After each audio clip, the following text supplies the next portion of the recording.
Good morning বন্ধুরা, তোমরা সবাই কেমন আছো? তো কালকে তো জানোই মেলায় গেছিলাম, পিঠেপুলি মেলাতে। তো আজকে ঘুম থেকে উঠতে একটু লেট হয়ে গেল।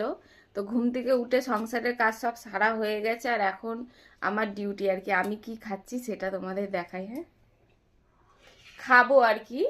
এই যে চা আর বাসি রুটি।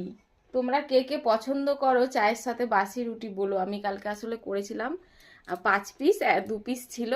তো ওইখান থেকেই এখন ফেলে দেবো, ওইটা তো ফেলা যায় না, আর আমি কোনো জিনিস নষ্টও করি না। ওর জন্য ভাবলাম চায়ের সাথে খেয়ে নিই। তো চায়ের সাথে খাবো চা আর রুটি। আর এদিকে হলো আমার ছেলে পড়তে বসেছে, এই যে পড়ছে, এখনো বাসি বিছনা তোলা হয়নি।